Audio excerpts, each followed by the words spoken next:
As we embarked on the harrowing mission, a chill hung heavy in the air, clinging to the shadows of our secret military aircraft. The journey to the clandestine research facility in Maine felt like a descent into an abyss of uncertainty. The aircraft touched down on the isolated airstrip, surrounded by an eerie silence that whispered ominous foreboding. We disembarked into a desolate landscape, a ghostly tableau of destruction. Super Soldier Evans, a cybernetic sentinel, assumed point, his heightened senses attuned to the palpable tension that clung to the air.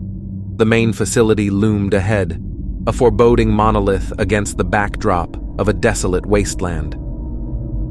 As we approached the building, we were met with a ghastly scene: damaged equipment, shattered glass, and an unnerving emptiness that reverberated with the ghosts of scientific ambition gone wrong.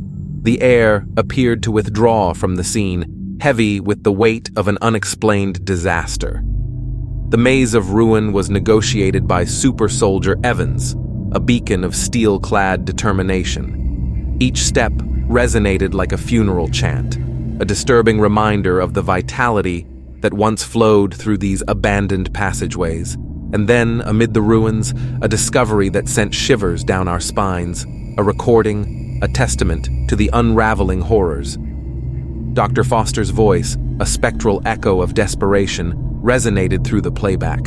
The tape unfolded a narrative of desperation, a struggle against an unforeseen malevolence that had tainted the very core of his experiments. The recording played as the truth materialized like a specter in the darkness, and with each revelation, the emotional weight of the situation bore down upon us. In the heart of this technological cataclysm, we were confronted not just by the wreckage of a facility, but by the haunting specter of consequences, both anticipated and unimaginable. Subject 1 at the test research facility, codenamed B.E.A.R, has undergone its initial trials. Preliminary tests have yielded exceptional results. Strength and stamina levels surpass those of a standard human by at least 10-fold. Noteworthy is B.E.A.R's demonstration of intelligence, showcasing the ability to tactically assess the capabilities of its opponents. It's imperative to highlight that during combat scenarios, B.E.A.R exhibited a remarkable tendency to outthink standard human intelligence models in 4 out of 8 attempts. This unprecedented development raises critical questions about the extent of artificial intelligence within B.E.A.R's cognitive framework, signaling potential breakthroughs in the melding of machine and tactical prowess. The flickering pictures on the study tape depicted a terrible reality. Our foe was a monstrous hybrid, a merger of man and beast, a nightmarish fusion that defied the laws of nature and warfare. My stomach knotted as the tape unraveled, exposing a monster not constrained by the boundaries of either species, but rather a terrifying manifestation of both. This knowledge sent shivers down my spine. We were facing something beyond the range of conventional thinking, a living contradiction. A creature blessed with a beast's primitive impulses and a man's cerebral clarity. It was a twisted masterpiece, a freak of nature that had defied the laws of nature. Evans, our beacon of strength, came into action right away.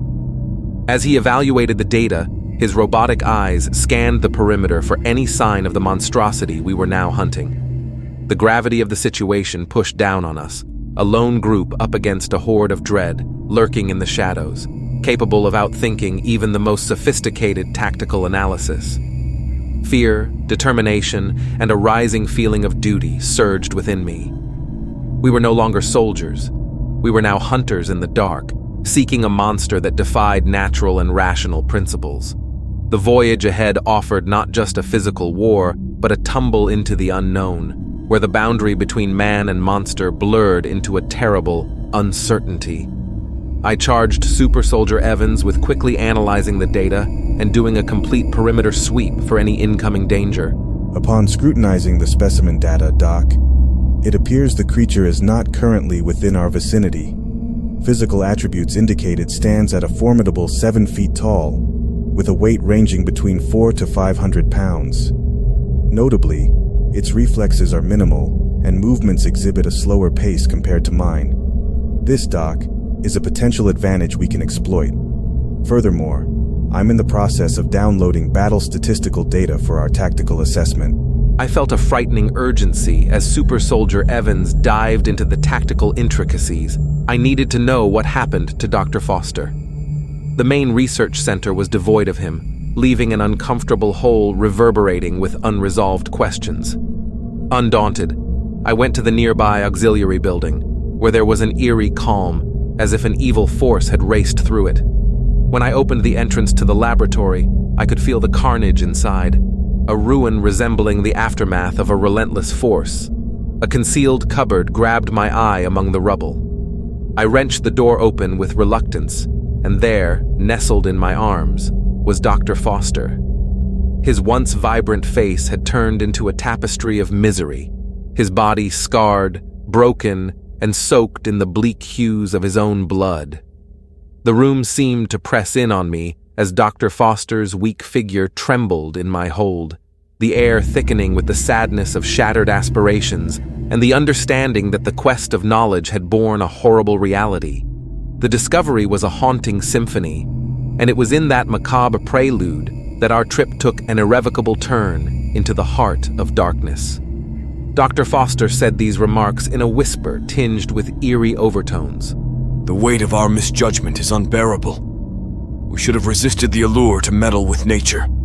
The repercussions of our error are starkly evident now. What we unleashed, driven by misguided ambition, is poised to annihilate us.